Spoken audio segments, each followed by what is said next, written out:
A whisper drifts from the garden, yet no lips ever moved. Welcome to Vale Files. I am your host, Thorn. Share in the comments where you're watching from. Hearing from you makes this journey unforgettable. Let's uncover it. It was on a damp April morning, when the London fog hung low and stubborn about Baker Street, that I first encountered the peculiar case which Holmes would later refer to as the Garden Whisper. I had risen early only to find my friend already deep in thought, pacing before the hearth with his dressing gown trailing behind him like the robe of some restless ascetic. Upon the table lay a thin envelope, recently delivered, its seal broken with that characteristic precision which Holmes afforded even the most ordinary of tasks. He held the letter between his long fingers as though it were a surgical instrument, scrutinizing the folds as carefully as a physician might a specimen under glass. "You recall, Watson," said he, without lifting his eyes from the paper, "that it is often the smallest perturbations which herald the gravest disorders. A cough may betray consumption, the faintest tremor paralysis. So too with human affairs. Here is a case that begins with little more than a whisper."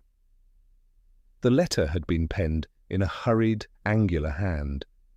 Its contents were brief. "Mr. Sherlock Holmes, I implore your assistance. A strange voice was heard last night in the garden of my residence at Hampstead. It spoke but a single word, a name, and yet no one was there. The servants are in terror. My wife declares it an omen. I cannot reconcile the matter with reason, though I pride myself on rational thought. If you will come at once, I shall be in your debt. Yours faithfully, Sir Arthur Martindale." Holmes at last raised his eyes, their grey light sharpened by the mystery. "A whisper in a garden, Watson, at once trivial and profound. Consider the circumstances, a respectable household, no mention of trespass or theft, merely a disembodied voice in the night. Were it the complaint of a superstitious maid, I should dismiss it. But a baronet, a man of science by reputation, compelled to appeal to me. Ah! That is the scent I cannot ignore. I confess the matter struck me as odd rather than dangerous." "Surely it is but the wind, Holmes, or the fancy of overwrought nerves," I suggested. He smiled in that thin, knowing manner which always left me feeling both chastened and amused. "When you hear hoofbeats, you think of horses, Watson?" I, however, am inclined to ask whether it might be a zebra, particularly when the hoofprints lead through Hampstead at midnight. Within the hour, a hansom had been summoned, and we were conveyed northward through the mist. I remember the streets growing quieter as we left the press of the city, the lamps giving way to stretches of hedgerow and garden walls. By the time we arrived at the Martindale residence, a substantial brick house set back from the lane, the sun had forced a weak light upon the lawns, yet the place retained an air of unease, as though the whisper still clung to the ivy. Sir Arthur Martindale, a tall, lean figure with keen features and prematurely silver hair, received us in his study. He spoke in low tones, his hands clasped behind his back, and I noted a tremor at the edge of his composure. "You must forgive me, Mr. Holmes, if this seems a trifling matter. But I assure you last night I heard it as clearly as I hear my own voice now. A whisper from the shadows calling the name Eleanor. My wife's name, sir. Yet when I searched the garden, there was no living soul." Holmes leaned forward, his eyes glittering. "And no signs of intrusion? No footprints upon the soil?" "None," replied Martindale. "The ground was damp, but untouched." Holmes's fingers tapped together, his whole being vibrating with a hidden energy. "Then, Sir Arthur, you may rely upon us. For if ever there were a case woven of both the natural and the sinister, this is it." Sir Arthur led us to the study's hearth and begged us sit, but Holmes, after a courteously shallow inclination of the head, remained standing and took in the room with a glance so swift and comprehensive that I knew he had filled some private ledger with a dozen entries before our host had finished apologizing for the disturbance. The apartment bore the marks of an industrious mind, a long table under the window laden with clipped newspapers, journals of science, and a brass microscope, a bookcase where theology jostled chemistry, a mahogany cabinet with little drawers whose labels, strontianite, wolfenite, and the like, proclaimed a collector of minerals, and nearest the door a small washstand with a cracked white basin in which a trace of brownish sediment had settled round the plug chain as neatly as a tea leaf in a cup. "You are a man of experiment," Holmes remarked, crossing to the cabinet, and with a look rather than a touch, reading the order of things. "At present your attention is divided between acoustics and botanical grafting, an odd but not unnatural pair for a gentleman of Hampstead." Sir Alister coloured faintly. "You have read that from the spine of a journal, sir?" "From the spine, the dust, and what the dust neglects," said Holmes. "Your bassoon in the corner, do not start, Watson. Even a baronet may have a musical vice, has not been disturbed for a month. The film on its bell is thick and unbroken, but the tuning fork upon your table has a fresher smear, as if it were lately struck and set down with damp fingers. And I see there is in the grate a twist of paper upon which you have pencilled the sequence C-G-C, no melody, merely a scale for testing a resonance. As for the botany, your right hand carries 3-minute perforations in a line across the ball of the thumb, such as a man earns when he presses a thorny scion through to its new host. You use the knife. In your left, so your left cuff bears a treacherous crescent of sap, which you have tried to rub away with a cloth, unsuccessfully. Our host looked down, half amused, half abashed. "You are perfectly right." "I beg my pardon. I should have expected nothing less." "Yes, Mr. Holmes, I have been dabbling with sound. It seemed to me I heard last week a peculiar echo in the west garden, an effect produced, I fancy, by the curve of the brick wall and the glass of the conservatory." "An echo," Holmes repeated softly, and his eyes narrowed. "Pray tell us exactly what you heard last night and where." "The garden is L-shaped," Martindale said, drawing with a forefinger upon the arm of his chair as if the wood were a slate. "One walks from these French doors," he gestured to the tall panes that looked upon a lawn threaded with paths, "to a gravel walk between the house and the conservatory. Beyond that stands a laurel hedge, and behind the hedge a small fountain basin, dry at present. My wife keeps roses in a bed to the right. I have my vegetable patch to the left. Last night, near midnight, I was sitting here," he indicated a lamp upon the desk, "reading an article on the phonograph, when I heard the latch of the conservatory door move. It is a peculiar latch, and I know the sound. I went to the window and could see nothing, only the plant shadows within the glass. As I watched, I heard, very distinctly, and though from nowhere at all, a woman's whisper say Eleanor. It was my wife's name. The syllables seemed to come from the hedge, or above it, or as if spoken against the shell of one's ear. "Your wife," said Holmes. "Where was Lady Martindale?" "In her chamber. She had retired early with a headache. She swears she slept." "Servants?" "All in their quarters at the back. None reported being abroad. Neighbours who might see into the garden?" "The next house lies beyond the hedge at the far end. There is a small gate in the wall that opens to a narrow path shared between the properties, but we keep it locked. The key hangs in the scullery." Holmes nodded, neither satisfied nor dissatisfied, the way a chess player nods at a move that reveals little yet changes much. He walked to the French doors and stood so that his outline was a grey cutout against the pallid morning. He did not open them. He merely observed the way the breath had filmed the lower panes where some warm air, rising from a register at the baseboard, met the cold glass and left a cloudy crescent that thinned toward the latch. Then he stooped and examined the brass with the expression he reserves for a footprint on clay, not merely knowing, but hungry.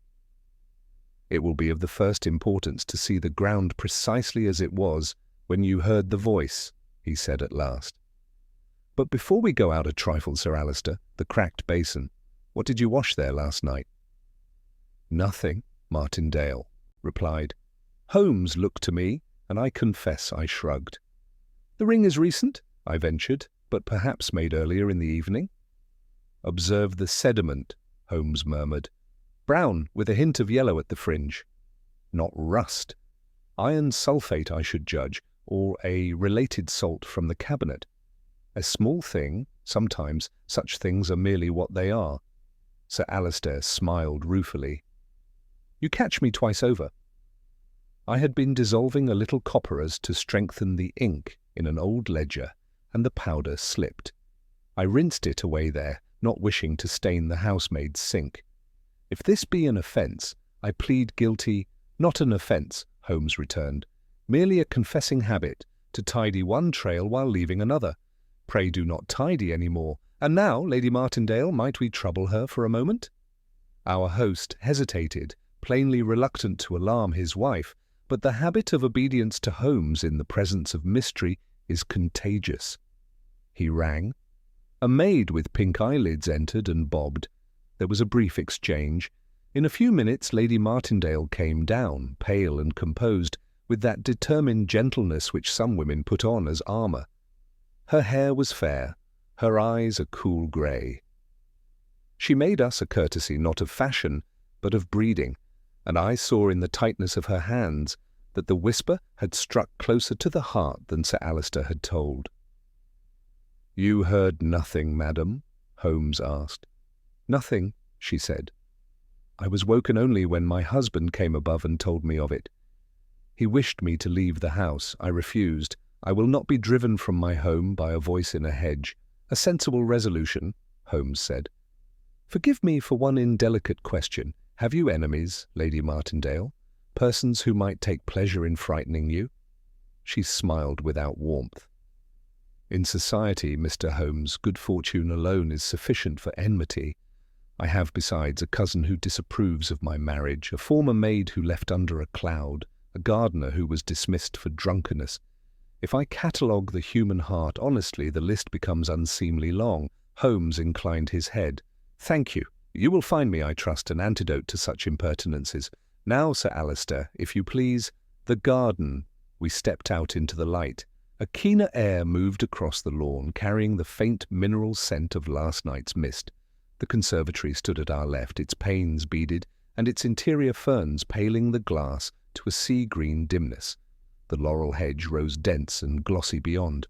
Holmes, who had a particular way of walking when his mind was set, a gliding economy, as if each step were premeditated, kept his hands behind his back and paused at intervals to listen, as though the garden might whisper a second time out of sheer courtesy.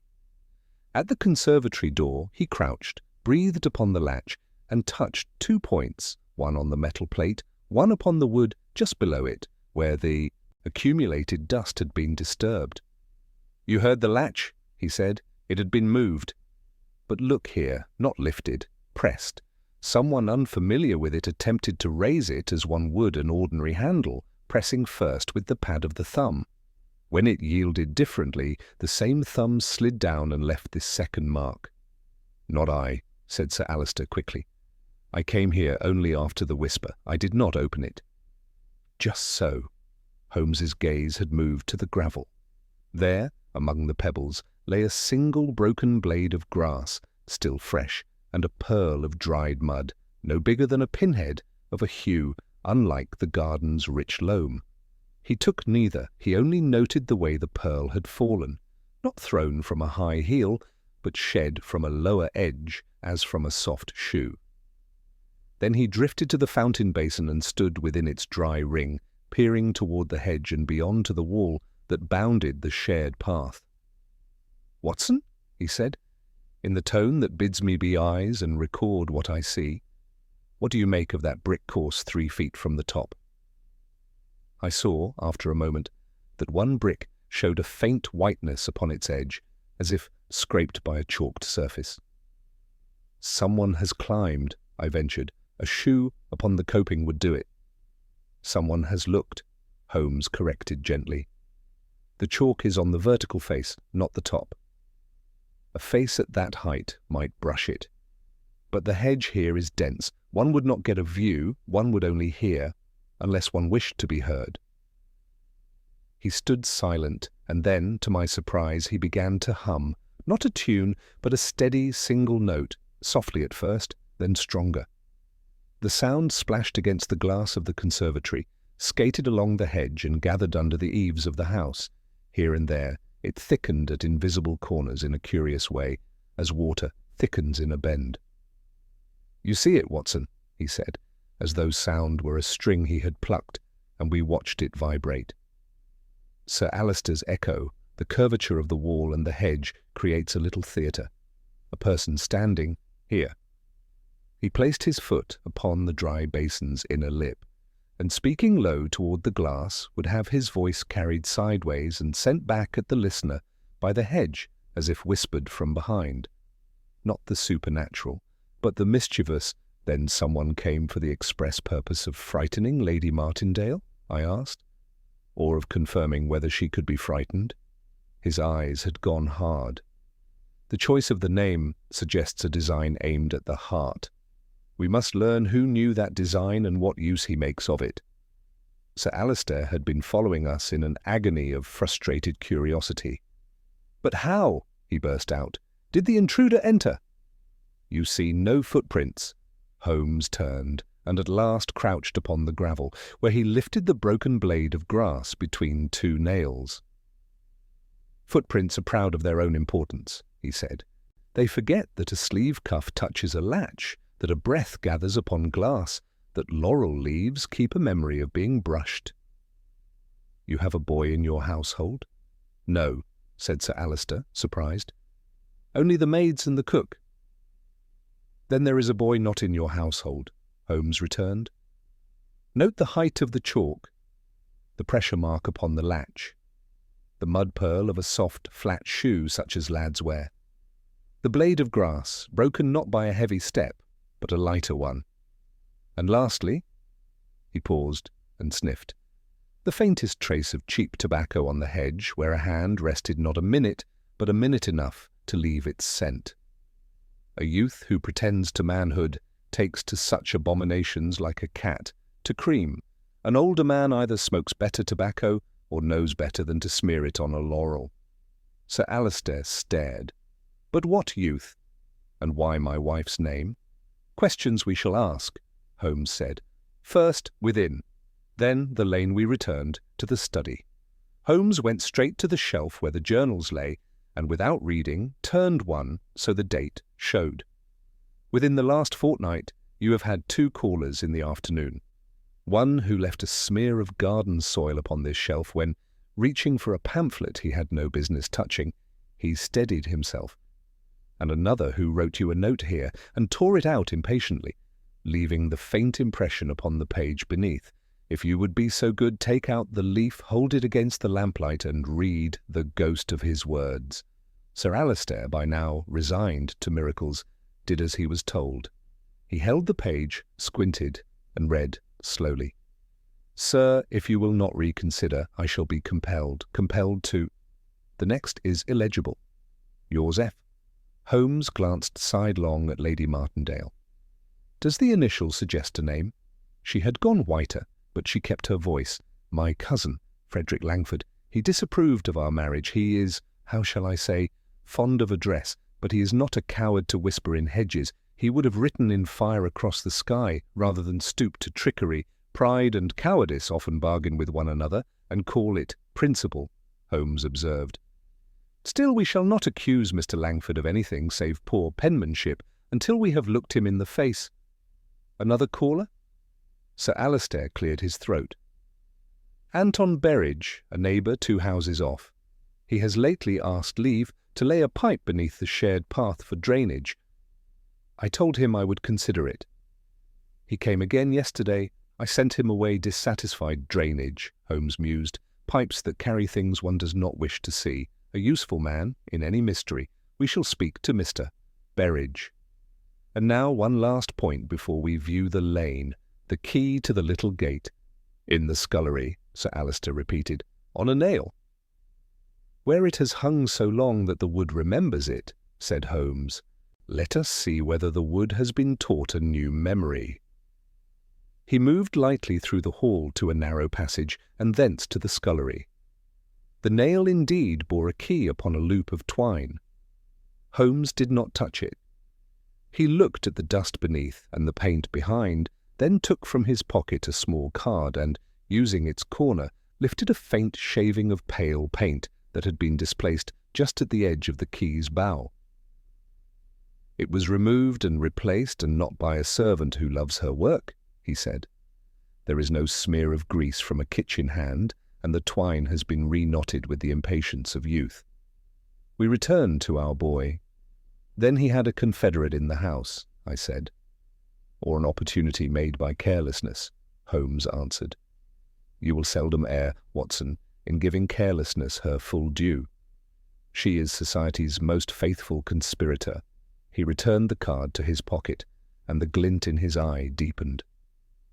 "Sir Alister, you will oblige me by forbidding any of your household to go into the garden or the lane until I have seen them both. Lady Martindale, I will not ask you to be brave. You have been so already. If you will do one thing more, it is this. Should the whisper come again, do not answer it. Silence disconcerts plotters more than outrage. We shall do the speaking for you." With that he turned toward the door that led to the servants' yard, and I fell into step beside him, already feeling that peculiar sensation, half chill and half exhilaration, that attends the moment in his cases when the trifles begin, with dreadful patience, to compose themselves into a shape. The fog had lifted a little, a pale shaft of sun had struck the wall above the shared path and made the white scrape gleam like a secret signal. Holmes's mouth thinned, and he quickened his pace. Holmes moved with purpose across the yard, his long frame gliding rather than striding, and I followed, conscious of the hush that seemed to hang upon the place. The lane beyond the wall lay still, empty, but for a scattering of leaves that the morning breeze drove into little eddies. It was narrow, hemmed in by the rear boundaries of the neighbouring properties, with patches of moss that clung to the brick where dampness lingered. The gate, an old iron affair set into the wall, stood shut, but Holmes's eye seized upon it as though it were a witness in the dock. He bent to examine the keyhole and the frame. "It was opened," he murmured, but clumsily, hurriedly. "See here, Watson, the paint is abraded not at the edge, but within the slot. Our youth fumbled when returning the key, and the point scored the metal." He straightened and drew a slow breath through his nostrils, as though scent might tell him what sight could not. "This lane is convenient, too convenient. A thief might pass, a boy might linger, a neighbour might trespass without fear of notice." Yet the whisper was not merely the act of a trespasser, it was staged. We walked slowly down the lane. Holmes stooped at intervals, lifting with his cane the corner of a sodden paper or disturbing a patch of gravel to show the fresher earth beneath. He paused once before a broken clay pipe stem. "Cheap," he said, turning it in his fingers. "Of the sort sold by the dozen in the poorer quarters. The bowl is gone, but the stem still reeks, the same raw tobacco I caught upon the laurel." "Then our youth lingers here?" I remarked. "Indeed, Watson. He lingers, he smokes, and he rehearses a part. The question is, whose script?" We had reached a point where the lane broadened near a gap in the hedge. Beyond lay another garden, less orderly than Martindale's, with tools strewn about, and a heap of broken tiles by the wall. A man was there, broad-shouldered, with sleeves rolled to his elbows. He was forking the soil in a desultory manner, and at the sight of us he straightened, wiping his brow. "That," whispered Holmes, "must be our Mr. Berridge." The neighbour approached the wall, resting his forearms upon the coping. "Good morning, gentlemen." "Taking the air?" His tone was too hearty, and his eyes shifted. Holmes regarded him with that bland courtesy which always conceals the most exacting scrutiny. "Mr. Anton Berridge, I believe. We are calling upon Sir Alister, but as you are his neighbour, perhaps you can satisfy a small curiosity. You have had some thought of laying a pipe beneath this lane?" The man nodded, his jaw working. "Aye, for drainage. The ground floods near my cucumber frames. I asked Sir Alister, but he'll not grant it. Thinks I'm after his roses, I suppose." Pipes have many uses, Holmes said softly. To drain, to carry, to convey what one would rather not display. Have you been about your garden late of nights? Berridge gave a laugh too loud for the question. Not I. A man must sleep. I rise early enough to tend to my business. Holmes smiled faintly, yet the smile was colder than any rebuke. He touched his hat, turned away, and motioned me on. When we had passed beyond earshot, he said, Note him, Watson, a man who practices false joviality as others practice a trade. He knows more than he says. But not, I think, the whisperer himself. We had gone perhaps 20 paces when Holmes stopped short. He crouched, lifted a shard of tile from the moss, and showed me a streak of white chalk upon its edge. Our boy climbed here, he said.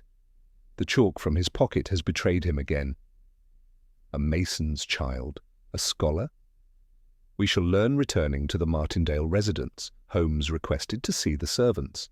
They assembled in the kitchen, 3 maids and a stout cook, all nervous under his penetrating gaze. He asked each where they had been at midnight. All protested their presence in their quarters. The youngest maid, a slight creature with anxious eyes, trembled as she spoke. You are frightened, Holmes observed, not unkindly, but not by me.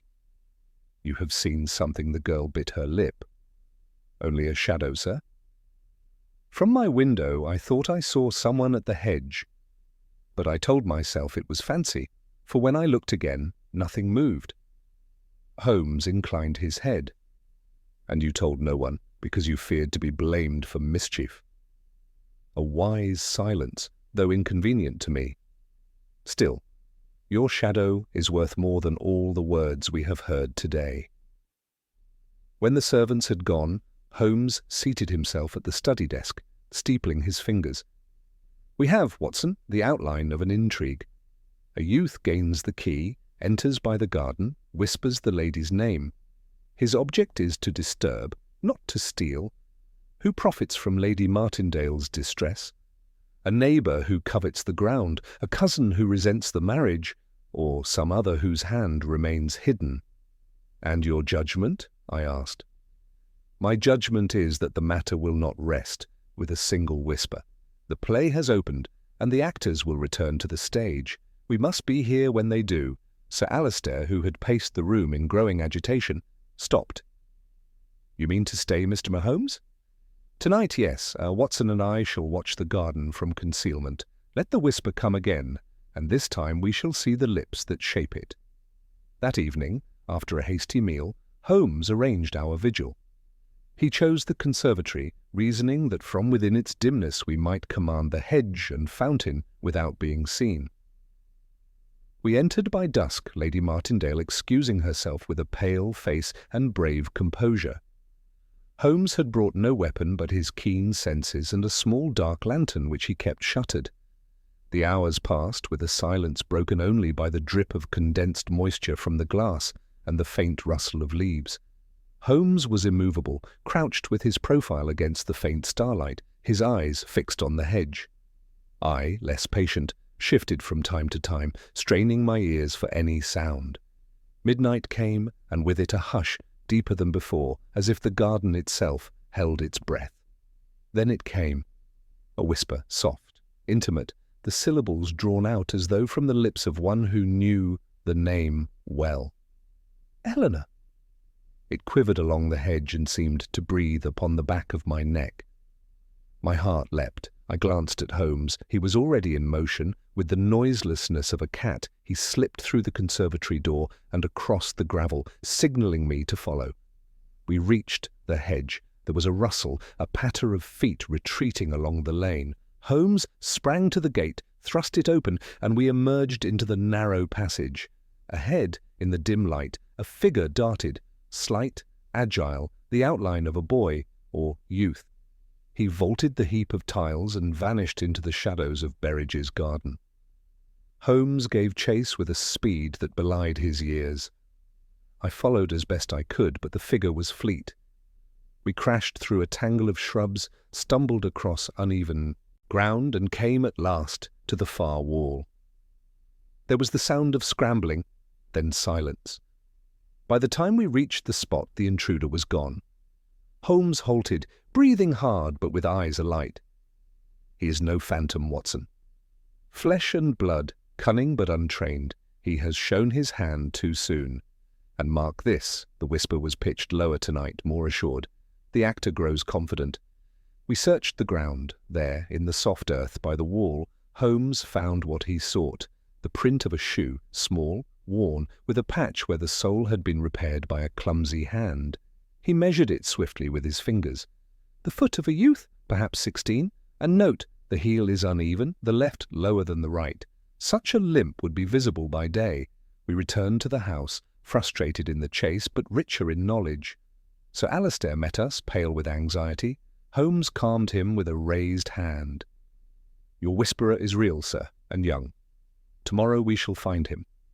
For every footprint has its owner, and every whisper has its lips. The game is begun, and I assure you it will end in truth. Holmes seated himself once more in the study, his gaze distant, his fingers drumming.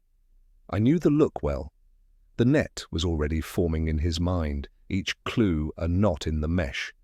And I, watching, felt again that mingling of awe and anticipation which came whenever Sherlock Holmes turned his face toward the heart of mystery.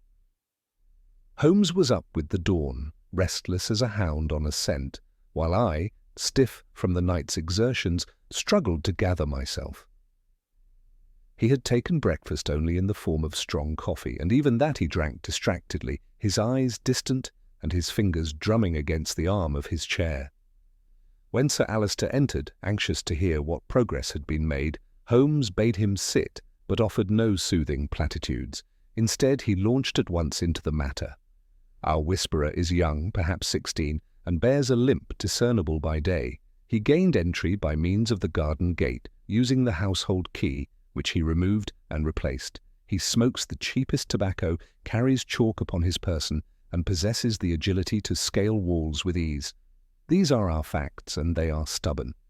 You will note, Sir Alistair, that not one points to spectres or omens, though your wife may be forgiven for her apprehension. No, the hand here is human and deliberate. Lady Martindale entered quietly, a pale vision in morning light. She seated herself beside her husband, listening without interruption, but her hands were clasped tightly in her lap. "And who," Sir Alistair pressed, "would employ a boy to frighten my wife?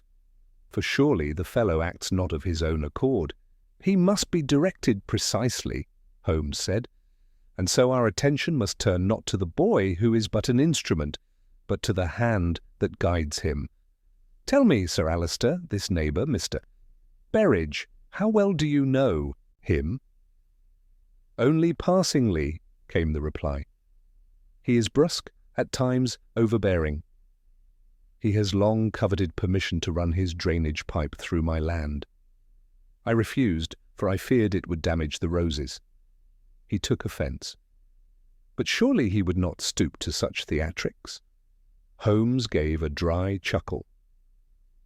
"A man who speaks too loudly in daylight may whisper in darkness when it suits him.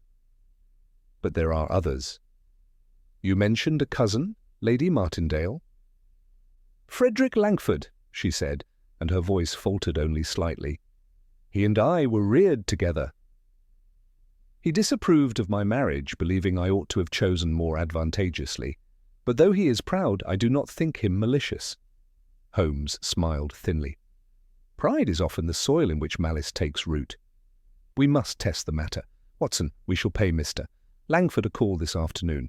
In the meantime, Sir Alistair, instruct your servants to maintain their usual routine, but caution them strictly against speaking of last night's events. A whisperer who believes himself unsuspected will return more readily than one who knows he is hunted." The day passed in anxious expectation. After luncheon, Holmes and I took a cab to Bloomsbury, where Langford maintained chambers in a respectable square. He received us with stiff politeness, tall and finely dressed, his features bearing a resemblance to Lady Martindale's, but sharpened into severity. "You must excuse the intrusion," Holmes began smoothly, "but a small matter has arisen at Hampstead which touches, however indirectly, upon your name." Langford's eyes flashed. "I trust Eleanor has not sent you to reproach me. I have said nothing that I do not stand by. She chose her path. It was not the one I would have chosen for her." Holmes waved the words aside as though brushing crumbs from a table. "Your views upon matrimony are no concern of mine. I wish only to know, sir, your whereabouts last night at midnight." The question startled him. "Midnight. I was here. My landlady can attest it." "Why do you ask?" "Because a curious disturbance occurred at your cousin's residence." A whisper was heard in the garden, her name spoken aloud by an unseen presence. "You understand, of course, why I make the inquiry." Langford's face hardened, then softened into disdain. "If you suspect me of skulking about hedges in the dark, you misjudge me entirely, Mr. Holmes. I may disapprove of Eleanor's marriage, but I would never stoop to petty tricks to frighten her. My contempt is too honest for such cowardice." Holmes studied him keenly, but after a moment he inclined his head. "Very well. I accept your word provisionally. One must eliminate possibilities to arrive at truth. You will forgive me if I trouble your landlady later to confirm your account." Langford's nostrils flared, but he said no more. We withdrew, Holmes silent until we had regained the cab. "Well, Watson," he murmured, "Langford is proud, indeed, and pride can curdle into cruelty, but I do not believe him our whisperer. His disdain is genuine. Yet mark this, he is aware of the whisper. Did you see the flicker in his eyes? He knew before I told him.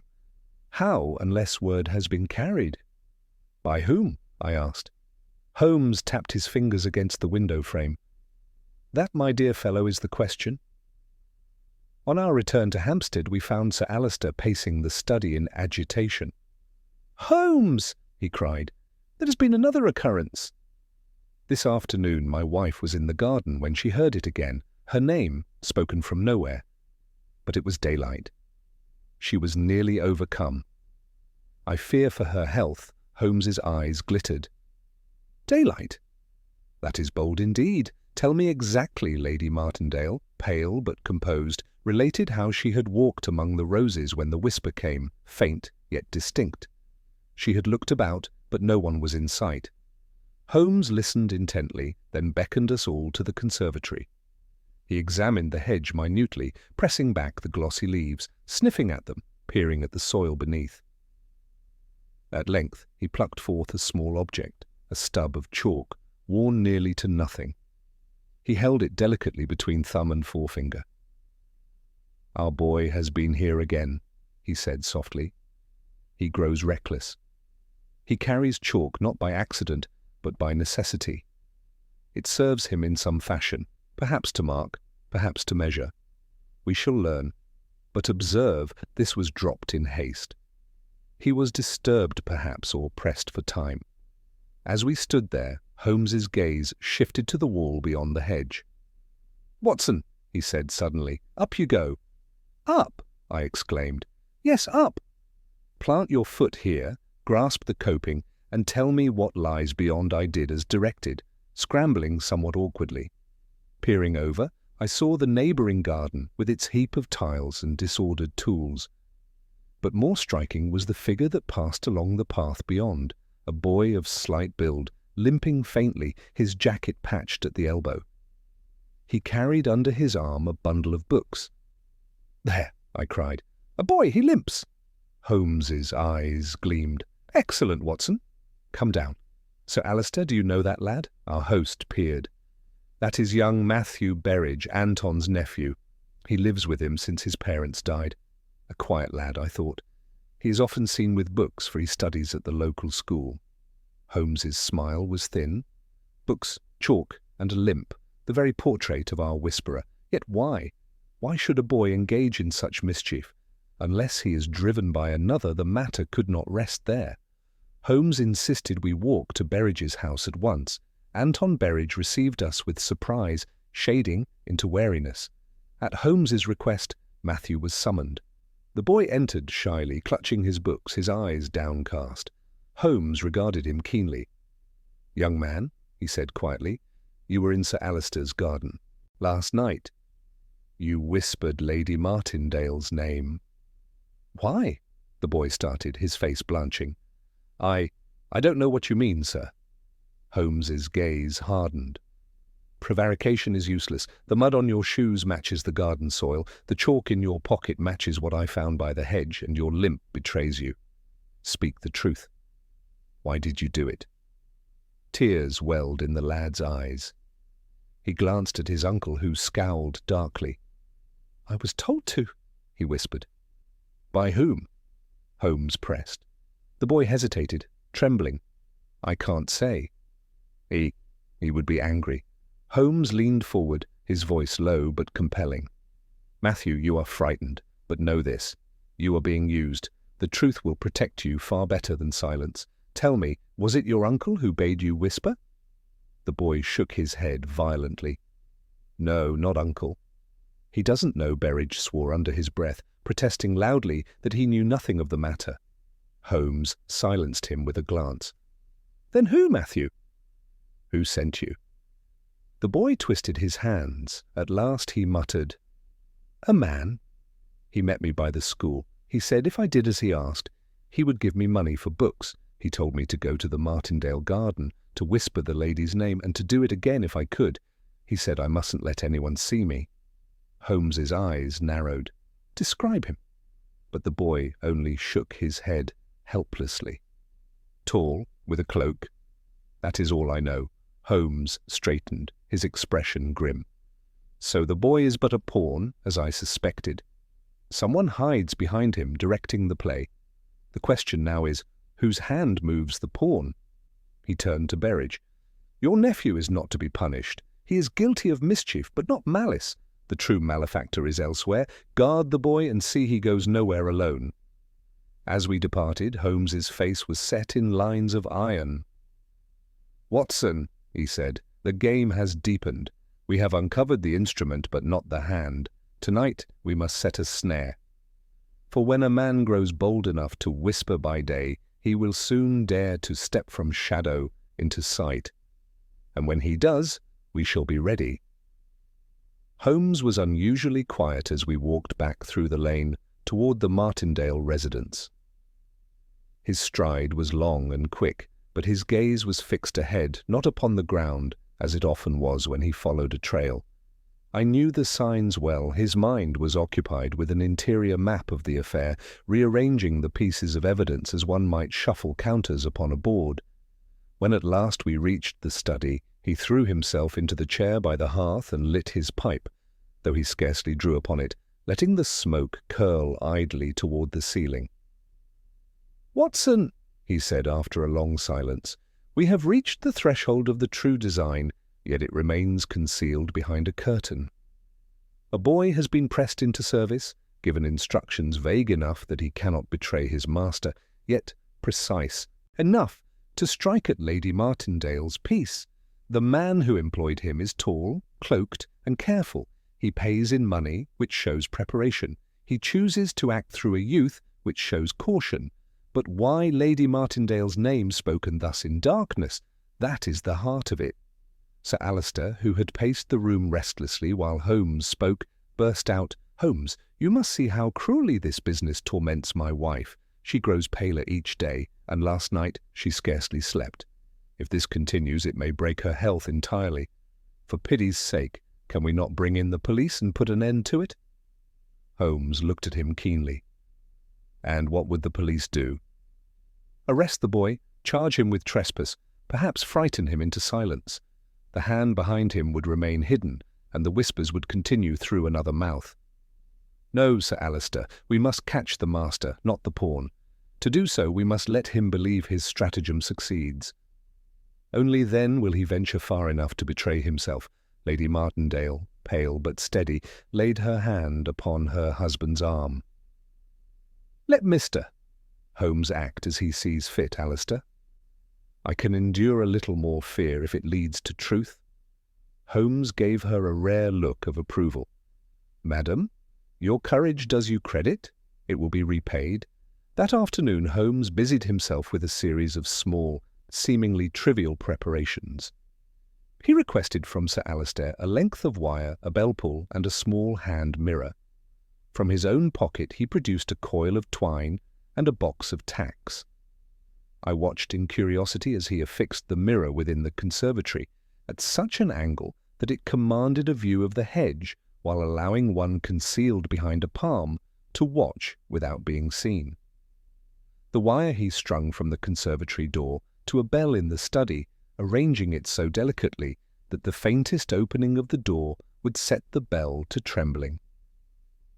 The twine and tacks he used to rig a simple trip upon the gravel path, hidden beneath scattered pebbles. "These are but toys," he said when I questioned him. "But toys have their uses when one seeks to catch a man who fancies himself clever. Tonight, Watson, we shall see whether our phantom whisperer has flesh and bone." The hours of waiting taxed my patience sorely, though Holmes endured them with his usual composure, stretched in the conservatory shadows like a great cat. Midnight crept upon us, the garden lay hushed, the air heavy with damp. Then once more it came, the whisper soft, insinuating, shaping the syllables of Lady Martindale's name as though breathed from lips at her very shoulder. Holmes's eyes flashed in the dimness. He made no move at first, only raised a finger to bid me keep still. Then with a sudden grace he slipped from our hiding place, his hand upon the shuttered lantern. The faint scrape of a footfall came, followed by the faintest jingle as the door was touched. The bell in the study trembled, just audible. In the same instant Holmes flung open the lantern's cover. A beam of light shot across the garden, falling upon the hedge. For a heartbeat nothing was visible. Then, as if conjured from the shadows, a tall figure recoiled, his cloak catching the glare. "Watson!" Holmes cried, and we sprang forward. The man wheeled, bolting toward the lane, but as he leapt the gravel path his foot caught the hidden twine. He stumbled, swore, and staggered. By the time he regained his balance, Holmes was upon him, seizing the cloak with both hands. The man tore free, leaving a strip of fabric behind, and vanished over the wall with astonishing speed. We gave chase, but he had the advantage of knowing the ground. By the time we gained the lane, he was gone into the night. Holmes stood still, breathing hard, the strip of cloak in his hand. "We have him, Watson," he murmured. "Not his body, but his measure. See here." He held the fabric to the lantern light. It was of heavy wool, dark, with a faint scent of tobacco smoke. Within the hem was stitched a curious thread, a pattern unlike ordinary tailoring. Holmes's eyes gleamed. "This is no common cloak. It will lead us where we must go." We returned to the study where Sir Alistair awaited us in a fever of suspense. Holmes laid the torn fabric upon the table. "Your enemy is no ghost, sir, but a man of flesh, tall and active. He cloaks himself well, but he cannot cloak his garments. Have you seen this material before?" Sir Alistair examined it closely. "It is foreign, I think. Not of any tailor I know, perhaps German. I once saw such a weave in Vienna, Holmes mused. "Curious." And yet the boy described him only as tall, cloaked. He did not know his name. We must discover who in this neighbourhood owns such a garment.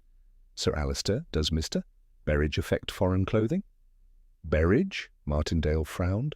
"No, he's plain enough in his attire.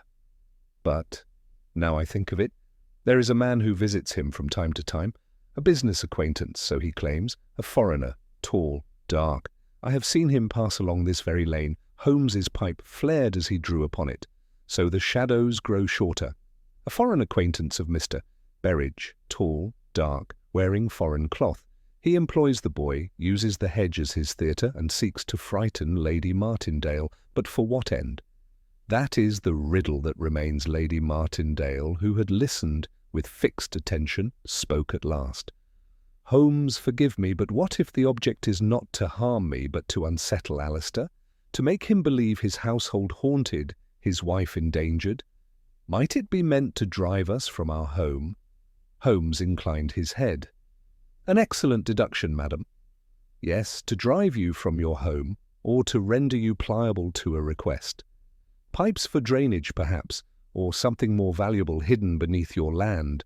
He rose suddenly, his energy renewed. "Watson, tomorrow we shall visit the Records Office. I must know the history of this property and of Berridge's. There may lie the key.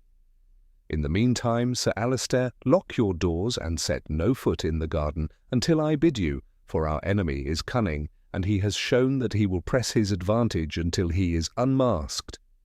That night I slept little, my thoughts haunted not by whispers, but by the image of the cloaked figure reeling in the lantern light, his features obscured, but his presence undeniable. Holmes, I believe, slept not at all. At dawn I found him still in the study, bent over the strip of cloth, a magnifying lens in hand, his face alight with the strange, fierce joy he always took when a case at last began to yield to his relentless pursuit of truth. When the first grey shafts of dawn crept through the curtains, I found Holmes still bent over the torn strip of cloak, his eyes glittering with that feverish concentration which no fatigue could dull. The ash in the grate had collapsed into white powder, his coffee cup stood untouched beside him, and the air of the room seemed to vibrate faintly with the intensity of his thoughts. He greeted me with a curt nod, thrust the fabric beneath my nose, and demanded that I observe the stitching. "You see, Watson, the inner hem bears a thread of crimson silk interwoven with the wool. That is no English fashion. It is the mark of a particular tailor in Vienna, Rosenfeld by name, whose work I have encountered in 2 previous investigations. One does not forget so singular a flourish. This confirms Sir Alistair's impression and narrows our field. We must seek a man of continental habits who moves within the orbit of Berridge. We breakfasted hastily and made our way into town. At the Records Office, Holmes examined the deeds and maps of the Hampstead properties with his usual rapid thoroughness. His long fingers darted over the parchment like a pianist's upon keys, plucking from the dry lines of ink the 1 or 2 notes that mattered. At last he tapped a page and smiled grimly. "Observe, Watson. Beneath the Martindale estate lies an old culvert, disused these 40 years. It runs from the lane beneath the gardens and emerges upon common ground half a mile distant. It was once part of the drainage of an older property demolished to make way for the present houses. Our friend Berridge has asked leave to lay new pipes, has he not? Clearly he has knowledge, or at least suspicion, of this culvert. If the line could be reopened, it might serve for a variety of purposes. I studied the plan." "But what purpose, Holmes? Mere drainage would hardly justify such elaborate deception. To frighten Lady Martindale with whispers, how does that aid in uncovering an old culvert? Think, Watson. If Sir Alistair and his wife believed the house haunted, if the lady's health failed from fear, if the family were persuaded to quit the property, then the land would change hands. A neighbour, coveting what lies beneath, might acquire it at a diminished price. Once in possession, he could exploit whatever secret the culvert conceals. And you believe that secret to be of value? Indubitably, men do not hire accomplices nor cloak themselves in foreign garments merely to play childish pranks. No, Watson, there is profit here, profit and design. Our task is to pierce the veil. We returned to Hampstead by midday and sought out Berridge once more. He received us in his garden, where he was hacking at the soil with unnecessary violence, his sleeves rolled and his brow streaming with sweat. Holmes regarded him with the bland politeness that masked his keenest assaults. "You have a foreign acquaintance, Mr. Berridge," he remarked casually. "A tall man, cloaked, who visits you from time to time." Berridge's fork clattered against a stone. He straightened, his ruddy face darkening. "Who told you that?" Holmes smiled. "Observation, sir." "It is my profession. Might I ask what business brings him here?" Berridge wiped his hands roughly upon his trousers. "That is my concern, not yours. A business partner, if you must know. He deals in antiques. He comes to see me on matters of purchase." "Antiques," Holmes repeated. "Curious. And do these antiques lie beneath Sir Alistair's roses?" The man started, then forced a laugh. "You've a lively imagination, Mr. Holmes. I've no interest in Martindale's land save to drain the water that floods mine." Holmes's eyes narrowed ever so slightly, but he inclined his head. Very good.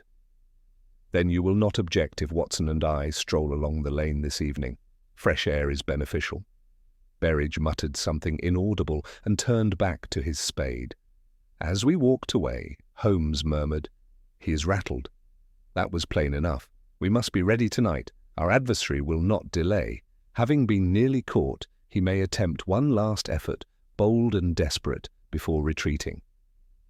The day dragged with an oppressive slowness. Lady Martindale bore herself bravely, though her pallor betrayed her fatigue. Holmes busied himself in the study, fashioning some small device with wire and wax, the purpose of which he did not explain. By dusk he was pacing like a caged animal, his energy mounting with the gathering shadows. When midnight approached, we concealed ourselves once more in the conservatory, our eyes fixed upon the hedge and the wall beyond. The garden lay hushed, the air heavy with impending rain. The minutes crept by. Then, as before, came the whisper. "Eleanor," drawn out, intimate, insinuating. But this time, even as the sound died, Holmes sprang into action. With a flick of his wrist he hurled the small device he had fashioned earlier. It struck the gravel with a faint crack, and in the sudden flare of light that followed I saw clearly the figure of a man standing by the hedge. His face was half covered by a scarf, his cloak drawn close, but there was no mistaking the height, the foreign cut of his garments, the hand raised to still his own startled cry. Holmes and I leapt forward together. The man bolted toward the wall, but Holmes was upon him in an instant, grappling with a tenacity that belied his slender frame. I rushed to assist, and between us we bore him down upon the gravel. He struggled fiercely, striking out with surprising strength, but Holmes twisted his arm with a practiced movement, and the fight went out of him. "Watson, the lantern!" Holmes cried. I threw open the shutter, and the light fell upon our captive's face. He was a man of perhaps 40, dark-haired, with sharp features and eyes that glittered with both fury and calculation. Holmes pulled away the scarf and examined him keenly. "As I thought," he said. "A foreigner, Viennese by the cut of his coat, and more than that, one who deals in antiquities. Sir, you may save us all time by confessing your purpose." The man spat an oath in German, but Holmes's grip only tightened. "Very well," he said coldly. "We shall let the law persuade you." Sir Alistair and his wife had hurried out, drawn by the commotion. They stood transfixed as Holmes and I hauled our prisoner into the study. There, under the lamplight, his defiance faltered. He cast one glance at Lady Martindale and muttered, "It was not meant to harm her, only to frighten. The land is valuable. Beneath it lies treasure, Roman work, old stones, relics. We knew of the culvert. We wished them gone, that we might search freely." Holmes's eyes blazed with triumph. "So the mask falls at last. An antiquities dealer, hungry for profit, conspires with Berridge, employs a boy to stage whispers, and seeks to unseat a family from their home. A sordid tale, but one that now ends." The man sagged in his chair, defeated. Lady Martindale, pale but resolute, took her husband's hand. Sir Alistair turned to Holmes, his voice thick with gratitude. "You have saved us, Holmes." "How can I ever repay you?" Holmes waved the words aside. "Repay me by guarding your wife's peace, sir." "And by keeping a sterner watch upon your neighbours. The law will deal with this fellow and his accomplice. As for the boy, let him be forgiven. He was but a tool in craftier hands." Later, as we rode back to Baker Street in the early hours, Holmes leaned back against the cushions, his eyes half closed. "It is ever thus, Watson. The world sees omens and phantoms. I see only men greedy and fearful. Strip away the whisper in the hedge, and what remains? Not a ghost, but a neighbour with covetous eyes. Remember that lesson, my friend, for it is the key to half the mysteries of life." He fell silent then, the first light of dawn glimmering over London's rooftops, and I reflected once more on the singular genius of Sherlock Holmes, who could turn the faintest whisper into a revelation of truth. Holmes and I had scarcely reached Baker Street before he was once more immersed in the currents of thought that carried him beyond fatigue or hunger. The dawn light fell through the windows, pale and cold, yet he would not permit himself rest. He laid the torn cloak upon the table beside the strip already in his possession, and set to work examining them both under the lens, every fibre of the weave seeming to yield him fresh intelligence. I knew better than to interrupt, contenting myself with tea and watching the slow unfolding of his deductions. At last he pushed the lens aside and rose, his eyes alight. "Watson, the fabric tells us what the man himself would not. These cloaks are not of Vienna merely, but of a single workshop whose clientele is known to me. Rosenfeld provides his garments not to peasants or common dealers, but to gentlemen of means, often men who travel in diplomatic circles. You recall, perhaps, my little entanglement with Baron Maupertuis and the scandal of the missing emeralds. The Baron was clothed by the same hand. It narrows our quarry further, for such men do not hide in alleys but move in respectable guise. To frighten Lady Martindale from her home was but the first act of a more ambitious play. I ventured to ask if we had not, by the arrest of the cloaked foreigner, already reached the conclusion.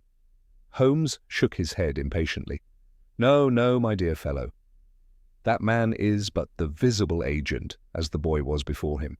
He admitted to desiring the culvert for the sake of Roman relics, yet I do not believe for an instant that he acted from greed alone. A man of his refinement does not soil his hands with midnight trespass unless the stakes are very high indeed, and unless someone above him has dictated the terms. Consider, Watson." The boy whispers the lady's name, "not gold or treasure or any such nonsense. The choice of Eleanor was deliberate. It was an assault upon the heart. What better means to drive Sir Alistair to desperation than to strike at his wife's composure? The boy's role was theatre, calculated to weaken the household's resolve. The foreigner's part was intimidation, but the mastermind has yet to show his face." As he spoke, the morning post arrived. Among the letters lay a note for Holmes, addressed in a hurried scrawl. He opened it, scanned the contents, and handed it to me. "Mr. Holmes, pray come at once. Matters have worsened. My wife is much shaken by another incident. I fear the whispers are not ended, though the man is in custody. I beg your presence without delay. Alistair Martindale." Holmes gave a short laugh, though without mirth.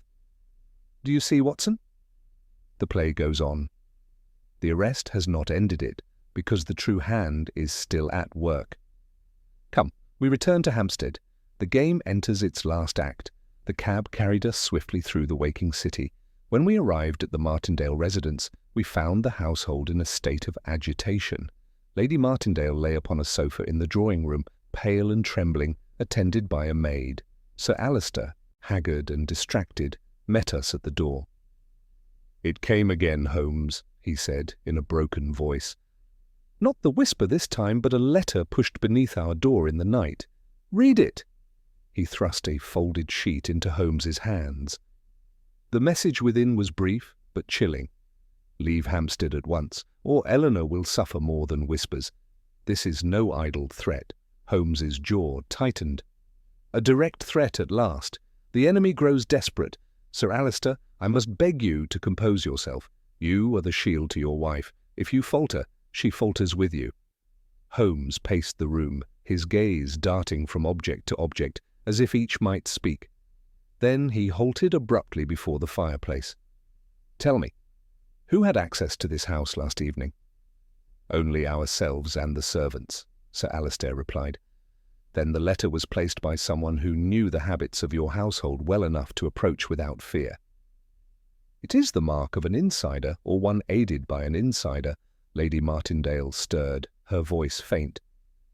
"Holmes, forgive me, but could it be someone among us, one of the servants?" Holmes bowed gravely. "It is possible.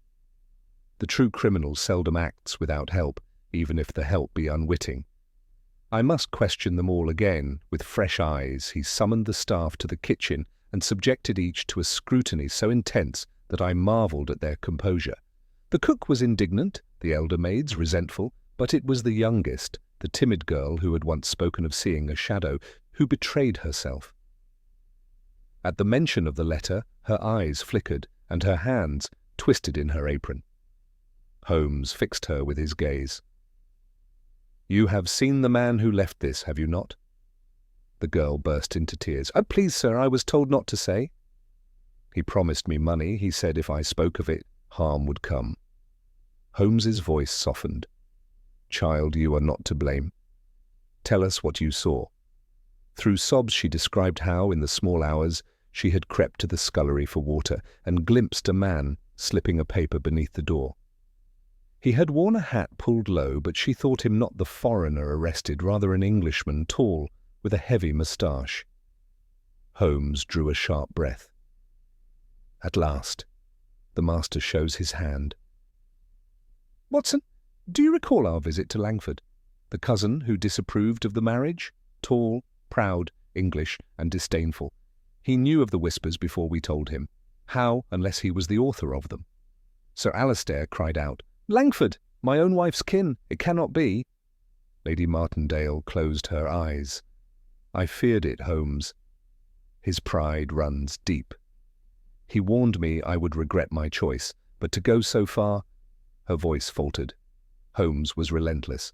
"It fits, Watson. Langford supplies the money and the plan. He enlists a foreign dealer in antiquities to execute the scheme, promising a share of the spoils from the culvert.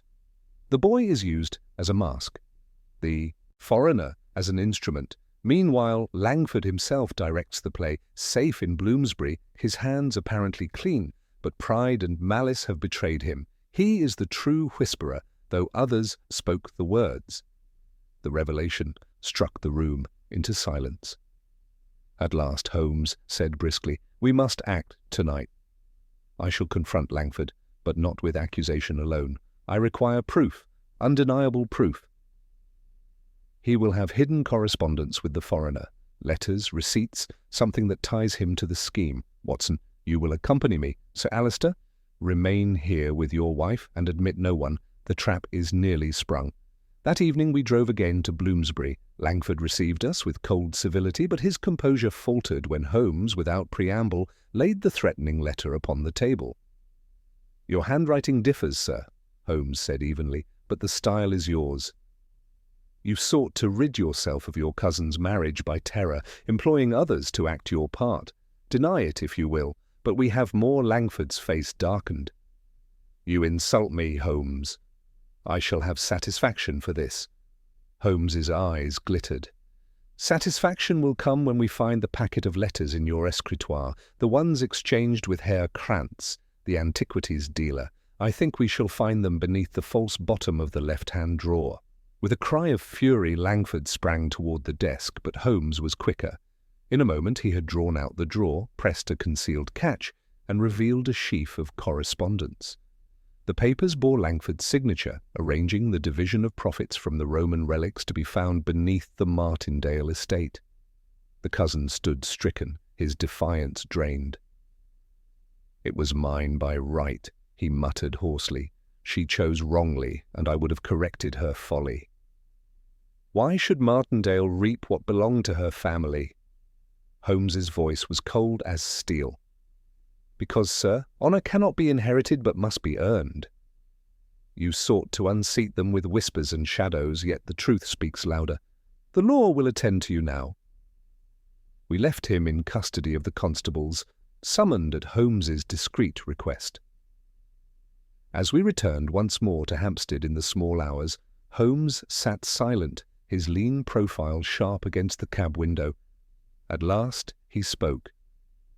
"Pride, Watson. There is no vice more inventive. A cousin's wounded vanity gave us a boy with chalk, a foreigner with a cloak, and a lady nearly driven to despair. Remember that when next you encounter what seems inexplicable. Strip away the noise, and human pride will often be the whisper at the root of the garden." I could not but marvel, as always, at his genius, and as the first light of dawn touched the rooftops of Hampstead, I knew the case of the whisper in the garden had ended, not in ghosts or omens, but in the unmasking of a very human darkness. The arrest of Frederick Langford might have seemed, to an ordinary mind, the conclusion of the affair. The incriminating letters were in hand, the confession half spoken from his own lips, and the accomplice in custody. Yet Holmes was not satisfied. He sat across from me in the cab as we rattled back toward Baker Street, his face drawn into the sharp lines of abstraction that told me his mind was still far from ease. "You see, Watson," he said at last, "a confession wrung from pride is never complete." Langford admitted his resentment and his motive to reclaim what he fancied was family right, but what remains unexplained is the intensity of his pursuit. Why drive his cousin's wife to the brink of collapse merely to frighten them into surrendering an estate? Even greed for relics does not account for the precision of the scheme. No, there is a deeper current beneath this surface, and until I have sounded it, the case is not finished. When we arrived in Baker Street, Holmes wasted no time. He sent a note by special messenger to Inspector Lestrade, requesting that both Langford and Herr Krantz, the foreign dealer, be held separately and without knowledge of the other's statements. Then, with his pipe clenched between his teeth, he began pacing. I knew enough not to interrupt the rhythm of his thoughts, though my own mind was weary. At length he halted, his gaze fixed upon me. "Watson, we must return to Hampstead once more. Sir Alistair has not yet heard the full story, for it has not yet been written. The threads in my hands are still loose. Come, it was near dawn when we reached the Martindale residence again. The household was subdued but calm. Lady Martindale, though pale, seemed steadier now that the source of the terror had been named. Sir Alistair met us in the study, gratitude in his eyes, but also a gnawing uncertainty. "You have saved us, Holmes. The whispers are ended, surely. Langford will trouble us no more." Holmes inclined his head, but did not echo the certainty. "We have removed the actor from the stage, Sir Alistair, but not necessarily the author of the play. Langford's vanity gave us motive enough to believe his guilt, but I fear he may have been but one partner in a more complex arrangement. Tell me, has your estate any peculiar value beyond its soil and the memory of your family's occupancy?" Martindale hesitated, then crossed to a locked cabinet. From within he drew a roll of parchment, yellowed with age. "There is this. It came to me through my father, and to him from his own. It is said to be a chart of the old Roman culvert beneath the land. I had little interest in it until Berridge began his importunate requests. Langford knew of it. Indeed, he pressed me once to let him examine it, but I refused. I thought it trifling. Now I wonder." Holmes unrolled the parchment upon the desk. His eyes moved swiftly over the faded lines and Latin notations. A flicker of satisfaction crossed his face. "Ah, not trifling at all. This culvert was no mere drainage, Watson. It was part of a hypocaust system, Roman heating chambers, and beneath lies a chamber marked Azides. That word suggests a shrine or a treasury. No wonder our antiquary Krantz took interest, and Langford, with his wounded pride, provided the perfect tool. Together they plotted to seize what lay beneath Lady Martindale shuddered.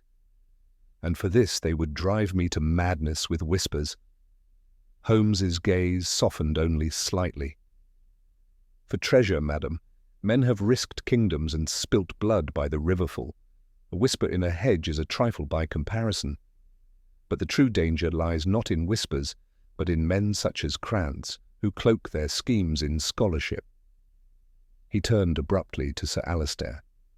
"You must keep this chart secure. It is proof of what they sought, and it may serve us yet. For I suspect Herr Krantz will not easily abandon his designs. If he believes Langford weak, he may seek to finish the matter himself." Holmes was right. That evening scarcely had the lamps been lit when a constable arrived from Lestrade with urgent news. Krantz had attempted escape from custody. Overpowering his guard by feigned illness, he had slipped away into the fog of the city. Holmes received the tidings with grim composure. "As I predicted. The rat scurries when the trap is sprung. Watson, we must not allow him to vanish. His interest lies here, in Hampstead, and here he will return. We must be ready." And so it was that Holmes arranged a final watch. He concealed constables at intervals along the lane and within the Martindale grounds. He himself took station with me in the conservatory once more, his keen eyes upon the hedge, as if it might open at any instant. Hours crept by, midnight passed. Then, faint and deliberate, came a sound, the scrape of stone, the press of a hand upon the wall. Holmes tensed. Through the leaves I discerned a figure slipping across the gravel, moving with greater caution than before. He carried a satchel, and even in the dimness I caught the gleam of metal tools. No whisper this time. He had come for more than theatre. He had come to dig. With a sudden cry, Holmes leapt forward, the signal prearranged. The lanterns of the constables flared, surrounding the intruder. Krantz froze, then made a desperate dash toward the fountain basin, but he was seized on all sides. The satchel fell, spilling chisels and crowbars. Holmes stood over him, his voice cutting as steel. "You see, Watson, the mask of superstition was but the first act. This was always the second, the spade and the crowbar to break into Rome's hidden chamber. The whisper was a lure, nothing more. And here is the proof." He stooped to the satchel, drawing out a folded paper. It was a copy of the very chart Sir Alistair had shown us, traced with exacting care. Holmes's eyes gleamed. "So, Krantz, you knew what you were about. And you sought to have it all to yourself when Langford's pride threatened to betray the scheme." Krantz muttered something in German, but the constables hauled him away. Holmes turned to Sir Alistair and his wife, who had come trembling into the garden. "The play is ended, and the actors all revealed. You may now sleep in peace, for the whispers will trouble you no more. But I counsel you, guard your heritage well, for men will always covet what lies beneath your feet. Let the culvert rest, and let Rome's secrets lie undisturbed." We rode home through the thinning mist, the first hint of dawn pale upon the horizon. Holmes, weary but triumphant, leaned back in silence. At last he said, "Remember this case, Watson. It began with a whisper, and men fancied it ghostly. But beneath every phantom lies a human voice, and beneath every voice a motive. My task is only to listen until the whisper becomes a shout." And with that he closed his eyes, leaving me to marvel once more at the strange, relentless genius of my friend, who could hear in a garden's murmur the echo of an empire's forgotten past, and the dark ambitions of men still living. The morning after Kranz's second arrest broke damp and grey over Hampstead, and with it there came that peculiar quiet which follows upon any violent disturbance, the hush of a house that has been waked and now dares to breathe. Sir Alistair sent for us before we could so much as taste our coffee, and Holmes, who had slept scarcely an hour, consented at once, for I could see that some small, sharp fragment of the case still pricked him, and would not let him be easy until it, too, was turned and set in its rightful place. We found the Martindales in the study with the constable who had watched over them through the night. Lady Martindale looked worn but steadier, as if the mere naming of fear had already diminished its dominion. Holmes acknowledged their thanks with a slight motion of the hand, and went directly to the French doors, where the moisture had collected again in milky, crescent smears along the lower panes. "You will observe," he said quietly, "that the garden, like any patient, retains its symptoms after the fever breaks. These breath clouds along the glass, the minute scrape within the key slot, the bruised laurel leaves at shoulder height, all the little murmurs of a house that has been trespassed. Truth, once uttered, does not erase the echo of falsehood. It only teaches us to hear them apart." Sir Alistair smiled wanly. "Your truth has saved us, Mr. Holmes. Yet I am ashamed to say a new worry trespasses where the old one stood. The chart, the Roman plan, if it is indeed what you say, it is of value. Must we surrender it to the authorities?" Holmes raised a hand. "The law's appetite is not so indiscriminate as greed's, Sir Alistair. You will deposit the chart with your solicitor, and allow the British Museum to examine it under proper forms.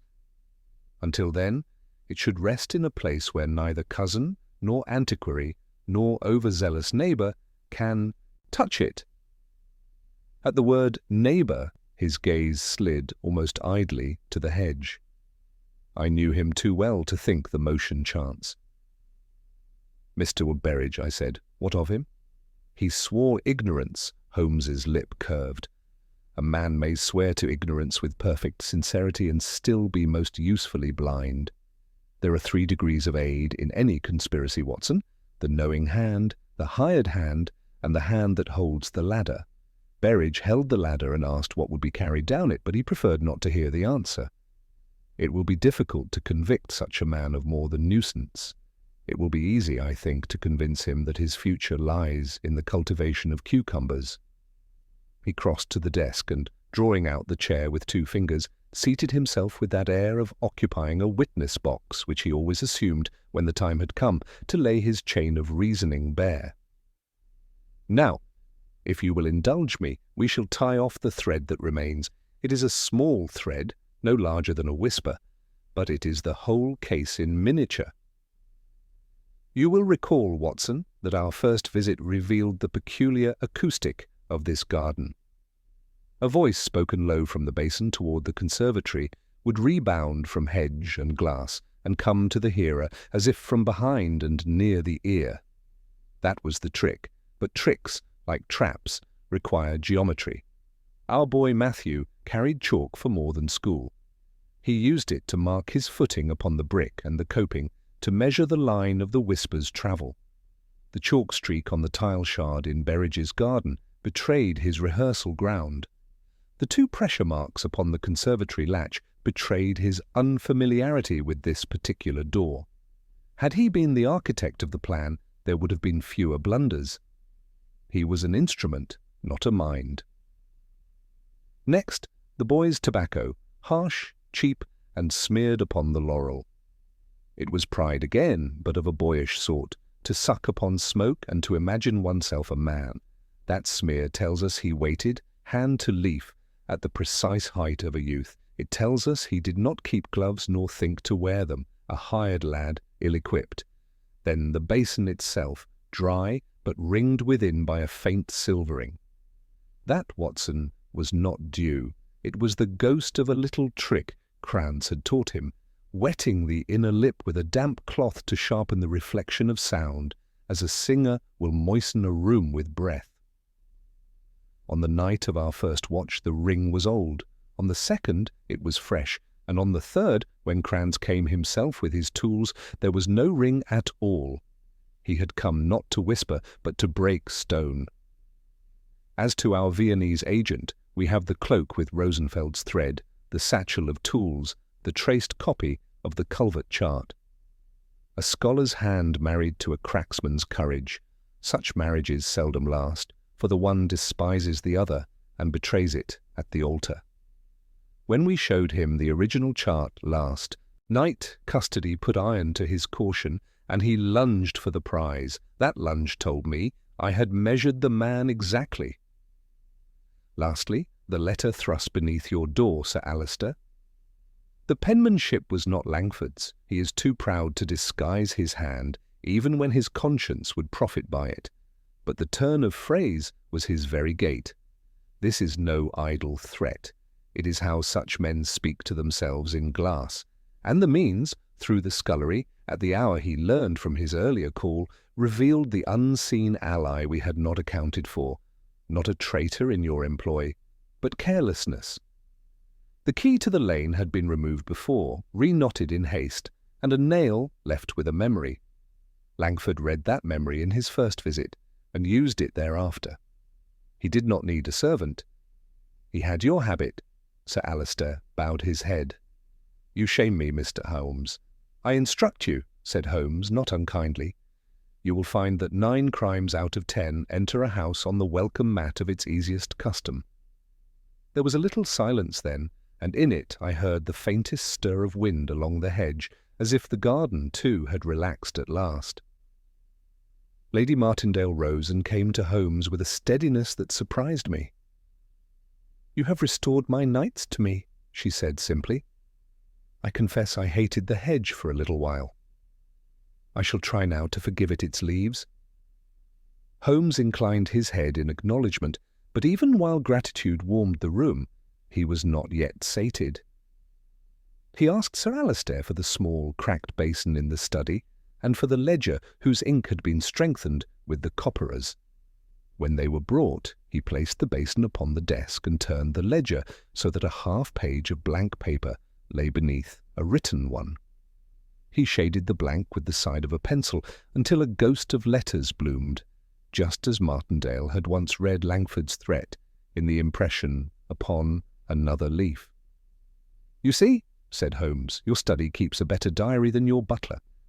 Here," he tapped the faint script, "are the 2 words you wrote after dissolving your salt in this basin, lock gate. You intended to do it that very night and were called away. Good intentions are no bar upon thieves." Sir Alistair's astonishment wrestled with amusement and lost. "Upon my word, Holmes, you deduce even my laziness." "I prefer to say I diagnose it," Holmes returned dryly. "Now for the last stitch." He sent for Berridge and the boy, and when they came, he set them facing him across the table, as a magistrate might, though there was more mercy in his eye than in any bench I have seen. He spoke first to Matthew, gently enough that the boy's colour returned by degrees. "You were promised money for books. You have a limp. You are proud, but not so proud that you cannot be ashamed. Do you know why the man chose you?" The boy's gaze dropped. "Because I could climb. Because you could be your—" "Frightened," Holmes corrected. "They always choose boys who can be frightened. You will not be chosen again. You will return the coins he gave you. Yes, all of them. I will see that you have better, and you will go to school by the front road, not by the lane. If any man speaks to you in a cloak, you will speak to your master, and if you are tempted to smoke, you will remember that laurel leaves keep a memory." A faint, crooked smile lifted the lad's mouth. He promised, stumblingly, and I believed him. Then Holmes turned that same level gaze upon Berridge. "You wanted a pipe beneath the lane. You pretended not to know to what mouth it might lead. That pretense ends today. You will sign in your own hand and before the constable a statement that you relinquish any claim to lay pipes across Sir Alistair's ground. You will refrain from entreaties to him or to his lady. You will cultivate your garden by day and leave your neighbours by night. Do this, and I will recommend to Lestrade that your name be written where it belongs, in a note upon a file, not upon a charge sheet." The broad-shouldered man flushed, opened his mouth, closed it, and, in the end, nodded. "I'm no thief, Mr. Holmes." "You were almost one," Holmes said. "Do not make the mistake of trying again." With that, the last knot drew down. Papers were signed, the constable departed to carry them and our report to Scotland Yard, and the house, which had been for days a barometer trembling at storm, settled to fair. Holmes refused any talk of fee. He would take, he said, a cutting from Lady Martindale's roses and a note for his files. When we at last stood upon the step, the April sun, fitful but sincere, came out upon the lawn, and I heard, for the first time, the pleasant whisper that any English garden makes when its leaves trouble one another with no purpose but growth. As we walked toward the lane, I could not help myself. "Holmes," I said, "there is one thing, one only, that I do not entirely follow. Why the name Eleanor? Why not some general fright, the cry of fire or help, which might serve as well?" Holmes smiled, as a fencer smiles when a bout allows him a flourish at the end. "Because, my dear Watson, theatre must be intimate to be convincing. A general cry calls the servants, a private name calls the heart. Langford understood that much. He chose the weapon that would pierce inwards while making no external wound. It was well judged, for a fool's malice is often guided by a clever instinct, but he forgot the truth that undoes all such stratagems." "And that truth?" I asked. "That a whisper is only terrible until you find the mouth that made it," he said. "After that it is merely breath." He laughed then, lightly for him, and the sound shook off the last of the case's damp from my spirits. We turned into the lane. Over the wall, the neighbour's tools were already stacked more neatly. The heap of tiles had been set to rights, and somewhere within, a boy's voice, not a whisper now, rehearsed a Latin declension with the dull courage of one who means to mend his ways. That evening, back in Baker Street, Holmes stretched himself upon the settee with the air of a man who has at last earned idleness. I wrote my notes. He accepted a pipe. Presently he said, without looking up, "You will put it down, Watson, that superstition is a cloak most often worn by greed. It keeps off the rain of questions. When I see a ghost in London, I ring for a constable." "And when you hear a whisper in a garden?" I ventured. He turned his head, and the grey eyes danced. "I ring for you," said he. "You have the better ear." A week's interval placed the affair at that comfortable remove at which even the most feverish hours assume, in recollection, a decent and intelligible order.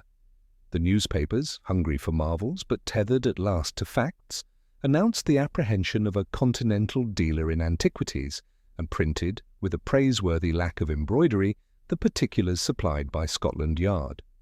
They called it the Hampstead Whisper, which amused Holmes.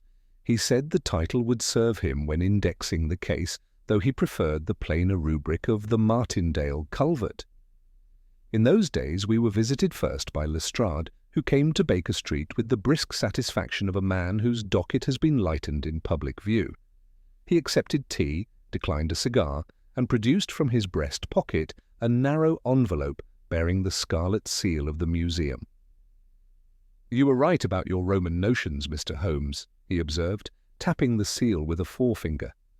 "The learned gentlemen have concluded that there is indeed a hypocaust under the properties. No present access without engineering. That would give a surveyor the palpitations. They add that certain coins and fragments were found long ago when the road was cut, which may have set our Viennese friend a-dreaming. We shall close the business without breaking up half of Hampstead.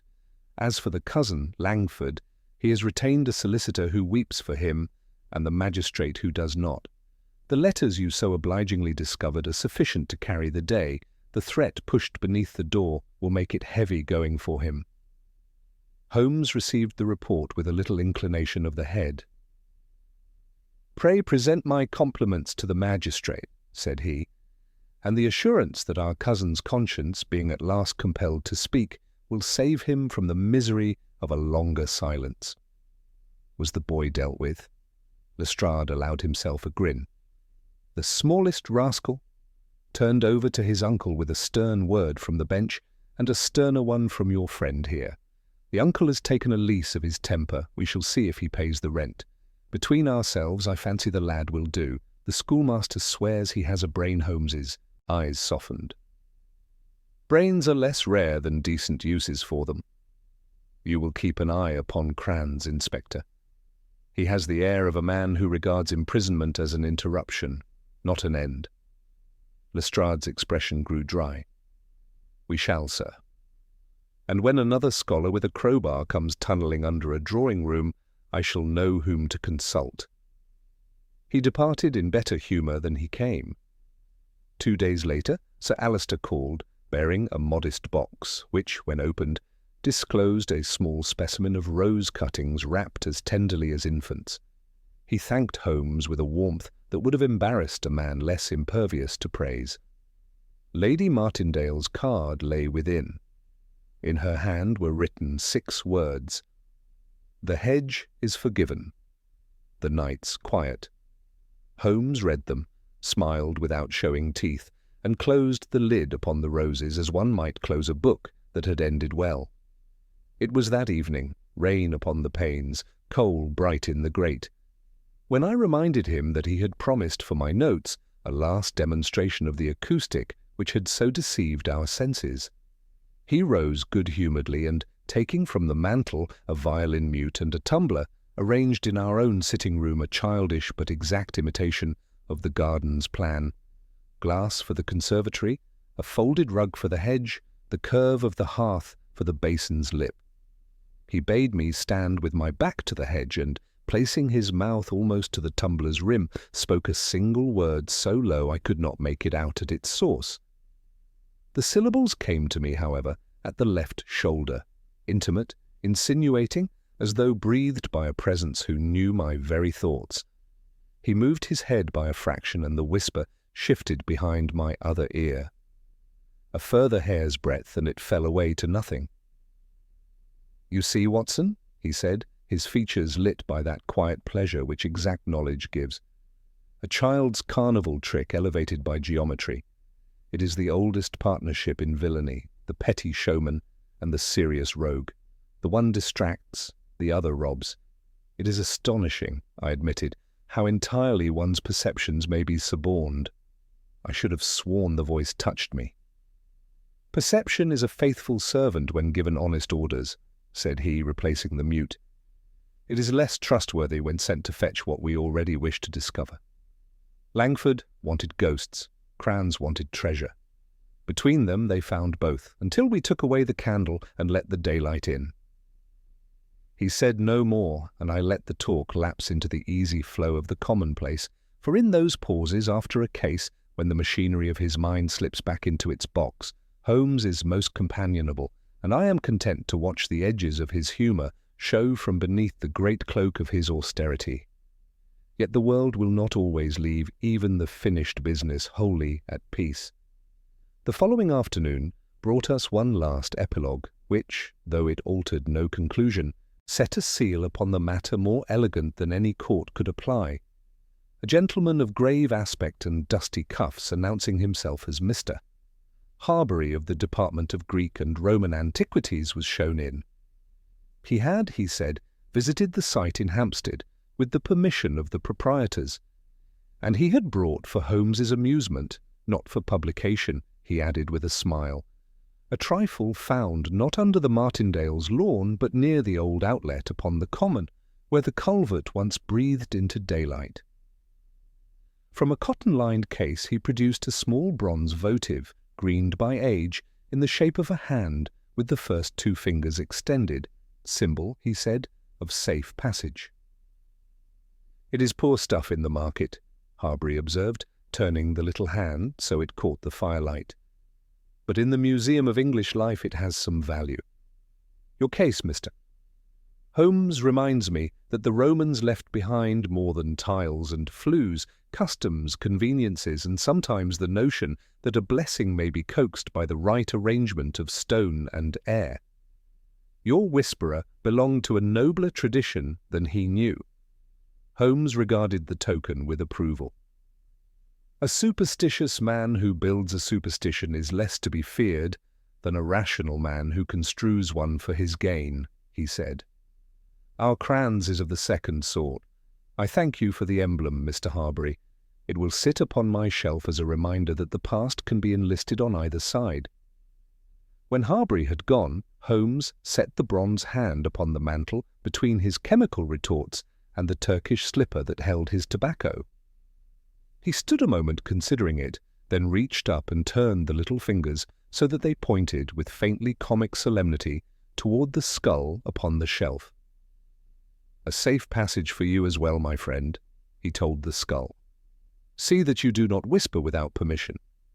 You may laugh at my setting these trifles down, but they belong to the atmosphere of Baker Street as surely as the Persian slipper and the jackknife pinned to the mantel for unanswered correspondence.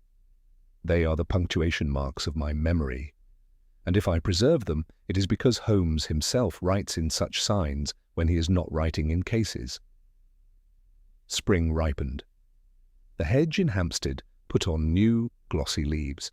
Sir Alistair sent us, by way of thanks, a copy of the survey drawn up by his solicitors and countersigned by the museum.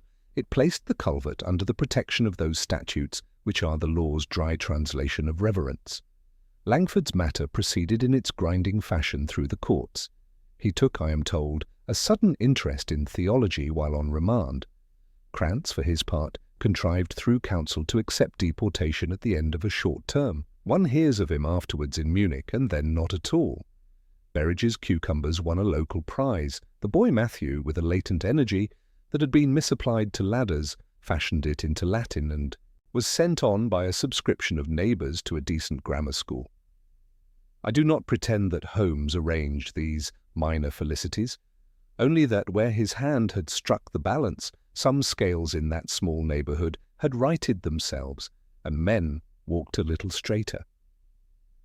On an evening toward the end of April, when the west was streaked in a manner Turner would have envied, we sat by the open window and let the soft air in. A street musician far below coaxed a melancholy waltz from a fiddle, and Holmes, who cannot hear a tune without wishing to examine it, hummed the bass under it, and then left off, smiling. "You are thinking of Hampstead," I said. "I am thinking," he returned, "that the line between a whisper and a violin string is thinner than you suppose. In both, a man places his will upon air, and the world believes it hears something inevitable. That is why I have always distrusted the stage and respected the orchestra. The stage aims for the eye, the orchestra convinces the blood." "And what of the law?" I asked, for he had been reading all the day in some monograph on evidence. "The law," said he, "is a clerk who waits for signatures." "My work is done when I hand it the pen." He took up the bronze hand from the mantel, weighed it lightly, and replaced it. Then he stretched himself, cat-like, upon the settee, and closed his eyes, though I knew, from the slight pressure at his brow, that sleep was not yet within his gift. After a little he spoke again, in that tone which carries, under the lazy surface, the hard-won clarity of his craft. "Put it down, Watson," he said, "that if you would untangle a marvel, do not ask first what is extraordinary in it. Ask what is ordinary but out of place. A whisper in a garden is ordinary. The hour, the echo, the intent, those were the displacements. Move each back to where it belongs, and the marvel dissolves." "I shall write it so," I answered. "Do," said he. "And when the hedge rustles in some reader's memory, he may remember also that the mouth which made it was human, and that will do the world no harm." He said no more.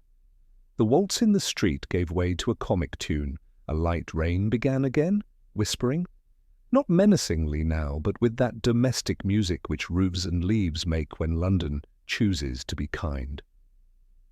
I set down my pen at last, convinced that the case of the whisper had taught me once more the lesson Holmes returns to in every guise, that reason is not the enemy of wonder, but its interpreter, and that a clear eye can look into a dark garden and see the shape of the man who stands there long before it sees his face.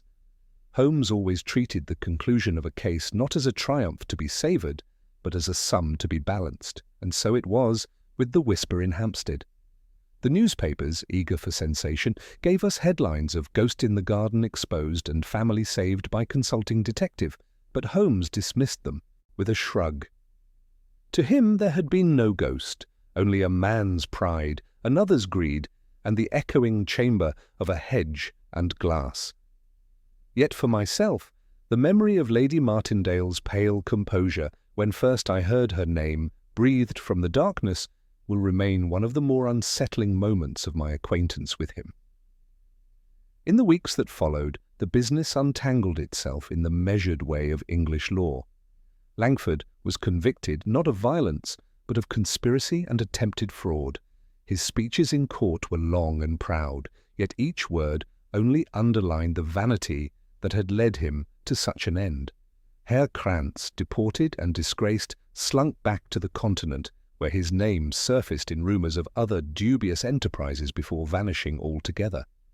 Berridge, with his cucumbers and his sullenness, withdrew from schemes larger than his capacity and was left to the petty miseries of his own garden. Young Matthew, the boy with chalk-stained hands and an unfortunate limp, was spared by Holmes's intercession and placed under better instruction. I believe his mind, once applied to honest books instead of ladders and hedges, showed real promise. It was not, however, the fate of the villains that most satisfied Holmes, but the restoration of peace to the Martindales. One morning, Sir Alistair called at Baker Street, presenting Holmes with a small bouquet of roses, the first bloom of the season from his wife's garden. Holmes, who disdains gifts of gold and silver, accepted the roses gravely and later placed one in a narrow glass upon the mantel. "A whisper to the eye, Watson," he said, "far preferable to one in the ear." On a later evening, When the fog drifted past the windows and the lamplight struck the smoke of Holmes's pipe into little banners, I asked him whether he believed the treasure beneath Hampstead to have been real. He smiled that enigmatic smile which seemed to belong as much to the future as the present. Real enough to tempt the cupidity of men, Watson. Whether it was coins, altars, or the ghost of a Roman shrine matters little. What matters is that in pursuing it, they thought to mask their greed with phantoms, and phantoms are always the most fragile of disguises. One beam of reason, and they vanish. He leaned back then, his eyes half closed, the violin resting across his knees. A few soft notes rose, tentative, questioning, and then dissolved into silence. The fire settled to embers, the room quiet, save for the tick of the clock and the distant rumble of wheels in Baker Street. Thus ended the case of the whisper in the garden. It had begun with a sound scarcely louder than breath, and it ended with a lesson writ large upon human folly, that superstition may terrify, greed may contrive, and pride may orchestrate, yet in the end they are but whispers against the steadier voice of truth. And once more I was reminded how fortunate I was to stand beside the man who could hear the faintest murmur of crime and trace it unerringly to the lips from which it came. Sherlock Holmes.